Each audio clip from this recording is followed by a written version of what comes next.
Hey guys, welcome to the Organic School of Mysteries. My name is Bear. Thank you for coming. It's good to have you. So, we're going to start talking about mind science in this one. Mind science. So, we're going to go into a bit of detail about how the mind works, what consciousness is, what focus is in this video. That's part one. Excuse me. So we're gonna have like a little series, a little mini series. Part two, we're either going to talk about strengthening the sacred feminine or the sacred masculine. And then the third one will be either the sacred masculine or sacred feminine and how to strengthen it. So I haven't decided which order I'm going to do that in. One or two. Either way, we're going to talk about how those two things are strengthened and how you could go about in your own time how to practice those and build them up so you could develop a good, strong mind all on your own. So that is always a very important thing. All right. So, without further ado, please raise your hand if you could tell me what the difference between your mind and your consciousness is. Any guesses? What is the difference between your mind and your consciousness? Well, I'll tell you. So, let me just put it this way. A little bit of a recap. You are not your body. You are not your mind. Okay? So, there's even in some Eastern practices, there's a whole mantra that you're required to do. You're supposed to spend like an hour a day sitting there saying, I am not my mind. I am not my body. I am not my mind. I am not my body. I'm not my body. I'm not my mind. Saying that over and over and over again. Because it's true. It's true. Your mind is a bit like a house. And there's a lot of things that live inside your house. Inside the house. All right. So there's all these rooms inside this house. And there are things that are going on in different parts of the room that you may not be aware of because you're not conscious of it because you're in a different room. So consciousness, to be conscious of something, is basically, you could almost rudimentarily call it, in a rudimentary way, you could call it attention. Consciousness, you could almost call it attention, where your consciousness is you. That's the part of you that is you. And your consciousness moves around inside the house. And so things will come up, things will enter your mind, will enter your consciousness. So as I'm sitting here, maybe I hear a car go by outside, and so my consciousness turns over there. So now, because my ears have picked it up and it's got into my brain, now that the sound of the car is now in my mind. It's now in my mind. And because it enters my mind, my consciousness has now become aware of it. Just like then I could go back to my video and see myself doing my video. So now I'm focused. Now my consciousness is on the video. Then maybe or I'm sitting there eating, right? I'm eating my salad for lunch, and then my consciousness shifts from eating salad to the baseball game. My consciousness shifts to work later. Then my consciousness shifts to someplace else. And all these things exist inside the house. The fight you had with your wife, the relationship with your dad, the stress you have at work, God, all these things all live in all these different houses, all these different rooms inside this house. And your consciousness moves around inside this dwelling. So focus is forcing your consciousness to stay inside its room, its chosen room, whatever room it is that you've decided you want to be in. Focus is what forces your consciousness to stick where it's supposed to. Okay. So the mind is a muscle. The mind is a muscle.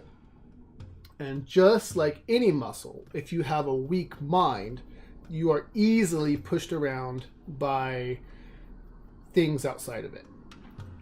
Anything can push you around, could push your mind around if it's weak.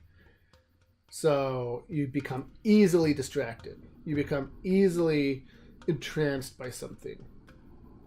You can't stick with any one thought for any amount of time because you have already just moved on to something else. And that's the problem. And that's one of the major problems we have today, is that we have spent our entire lives practicing not focusing. Seriously. And it's even worse for the people who've come after me. I was me.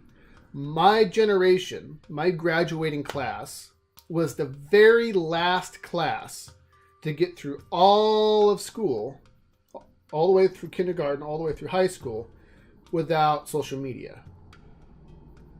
I mean, I had to go to classes devoted to teach me how to use the internet, right? And I'm not that old. I'm like almost 32. So, and so now we have Netflix and Twitter and Facebook and YouTube and Minds and internet games. We have gotten to the point where we have practiced so much and honed the skill of not concentrating that our minds are like a wet washcloth. It just can't stand up on its own anymore. So, these videos aren't going to be very long because it doesn't require it to be very long.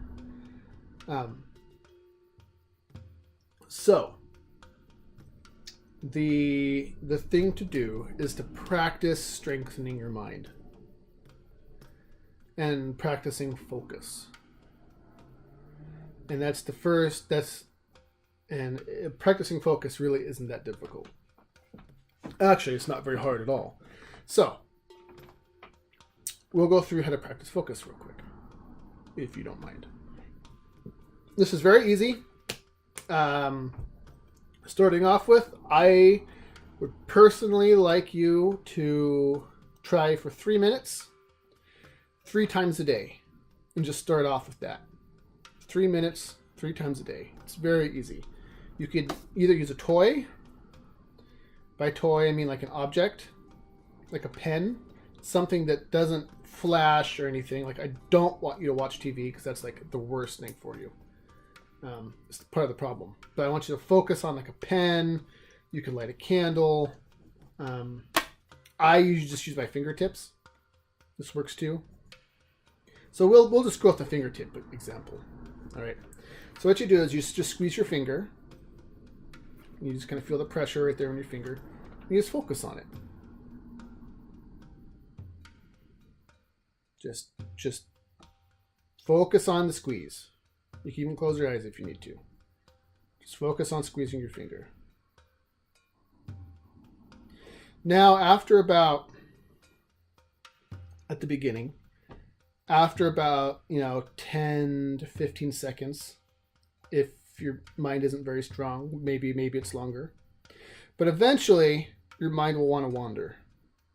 And that's normal, right? Especially at the beginning. Your mind will want to wander. So what you do is, and it's very sneaky too, you don't often realize your mind has wandered. because you're not. It's a well-established pathway. It's very easy. Your mind likes doing it. It just slips right into a daydream without even being aware of it. So, if you've been in a daydream for a while, and you become aware of it, don't stress about it. You just recognize you had slipped and just bring it back. Your mind starts to wander off, just bring it back. It's to wander off, you bring it back. And do that for about 3 minutes. And that's a good amount of time at the beginning. Start for about 3 minutes, you can set a timer, and do that 3 times a day. Eventually, you'll start getting pretty good at it. And then you up the time. And what this does, it does a couple of things. So it's boring, which is important. So it's a little bit, giving something that's boring for your mind to do is a little bit like adding weights to a dumbbell. It purposely makes your mind want to go do something else because it's not particularly interested in what's going on. If something is interesting, it's easier to focus on it. Right? TV, between the flicker rate and the lights and the sounds and all the horrible stuff that comes out of a TV, out of your phone, and all of that is very entrancing. And it's an artificial trance. It's like a deer in a headlight thing.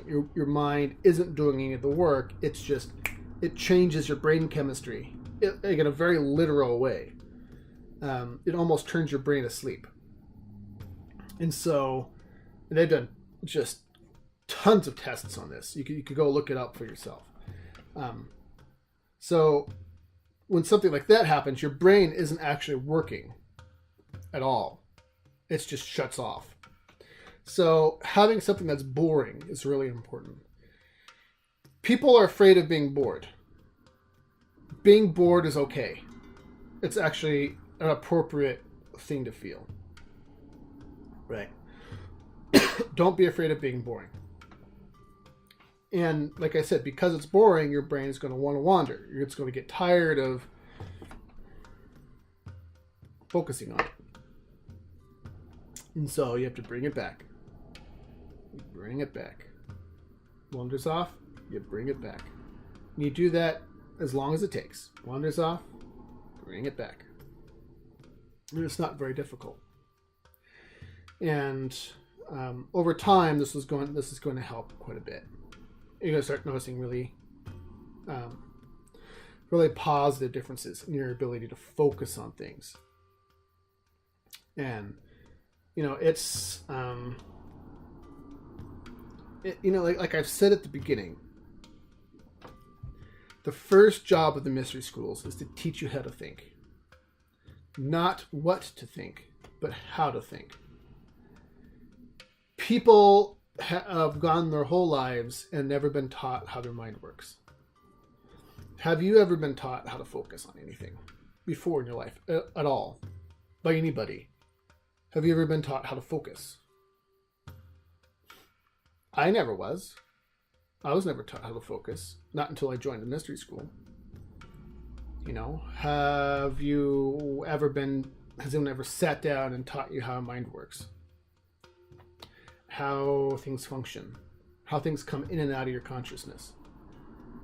How you could have things going on in the background of your mind without you even realizing that they're there, but they're still affecting you. You're just not in your consciousness. They're in your subconscious, is what they call it. If it's in a back room, down in the basement, it's your subconscious. It's like the place where your mind doesn't actually know how to get to it, but it's still in the building. And so, has anyone ever taught you that? And this is part of the problem. This is why people get pushed around all the time. This is why you get mind control. This is why mind control works so effectively.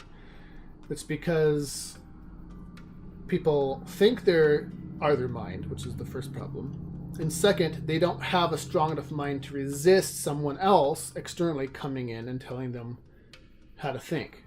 Someone else comes in externally and starts rearranging the furniture, and you are either powerless to stop it, or you are so out of it, your consciousness is so lazy that it's not even aware of what's happening. And so it's really important to be able to focus and know how your mind works, and be able to control where your consciousness goes, and to be able to stay on task instead of being pushed around willy-nilly. So that's really important. So in the next video, like I said, we'll either talk on the next one either about the sacred masculine or the sacred feminine. And that's going to be really good, because we're going to use this concept of focus and the concept of consciousness to work on building a balanced mind.